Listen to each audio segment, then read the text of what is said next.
So here is your first look at a real and fake pair of the Adidas Yeezy 350 V2 in the mix rock colorway. Can you tell any differences between these two?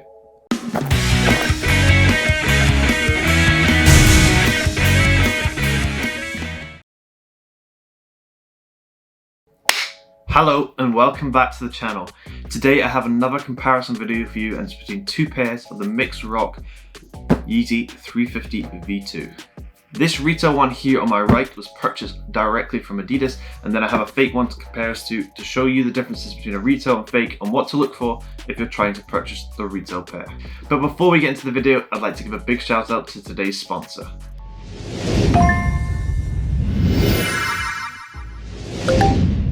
Legitmark is the standard for sneaker authentication and is the safest and most reliable place to get your sneakers authenticated. So if you've just purchased a pair of sneakers and want to get them authenticated, go check out their platform and they will authenticate your pair for you.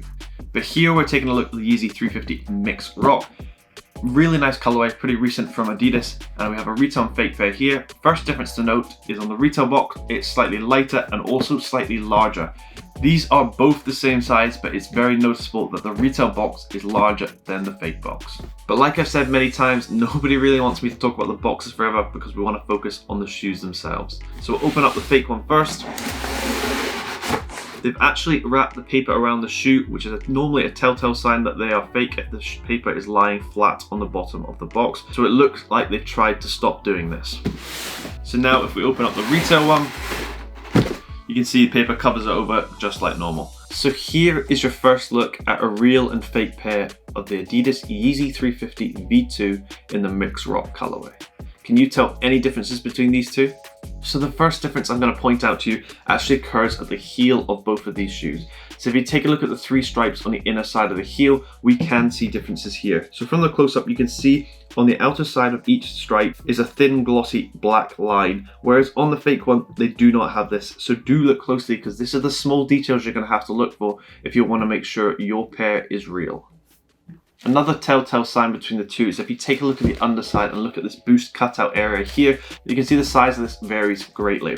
On the retail one, you can see that the boost section is much smaller and skinnier than on the fake one. On the fake one, you can see the boost area is much larger, and this does not occur on a retail pair. And take this into consideration because these are both the same size shoe and both dead stock. So none of these factors would alter this. Also, now if I push down on the boost and actually feel how cushioning is, I would say that the fake one is a little bit more responsive.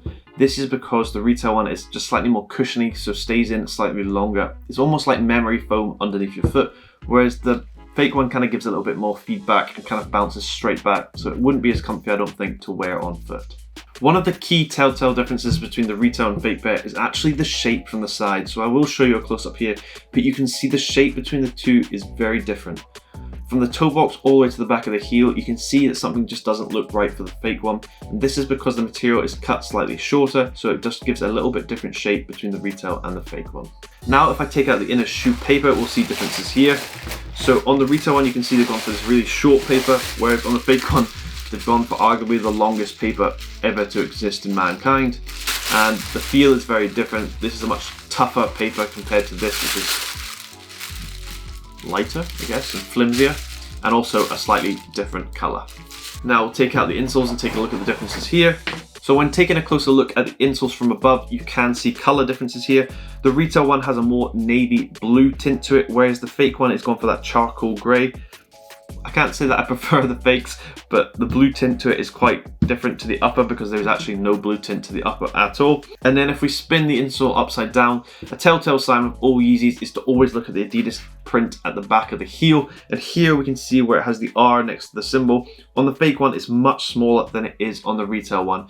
And these are the tiny differences you have to go to know if yours is the real deal, because these shoes are getting incredibly close now. So now that I've taken the insoles out, if I give you a close-up of the inner side of the shoe and we look at the stitching going around the sole, here you can see clear differences between the retail and fake. The fake one, the stitching is much messier than on the retail one. If you look on the inner side where the label is, you can see how consistent and clean the stitching is compared to the fake one. Also, if I show you the label on the inner side of both shoes, we can see differences here. You can see that they were made in different factories, and also on the retail one there is no male text, whereas on the fake one there is one. And if you look below that where it says art GW3774, you can see that this font text is much smaller on the retail one compared to the fake. Now, if we take a look at the right shoe, we can see it comes with a number of different labels attached. The fake one is based on the US release, so it only has 2 labels, and also it has updated itself to have that straw string attached to it, like what occurs on the retail one. But as you can see, the retail one comes with 3 labels, but this is because it's the UK release, so I wouldn't look too closely at this if you are trying to authenticate, because you need to know where your pair has come from, so do check that first, and always ask the seller where they purchased it. Now, if we look at the forefront of the sole here, you can see it has an Adidas logo at the toe area of the sole, and if I show you a close-up of this, you can see differences here. On the retail one, you can see the Adidas text is much larger and cleanly done compared to the fake one. The fake one looks a little bit distorted and the text is much thinner. So as you can see from this video, these are probably one of the closest 350s I've ever done. The retail pair and the fake pair are really, really close. And if you are struggling to tell the difference between the two and want to get yours authenticated, Legitmarked here to help, because this one is tough. But thank you very much for watching and supporting. Please subscribe if you haven't already. It really does help the channel grow, helps me do comparisons just like this. Thank you very much for watching, and I hope you have a great day.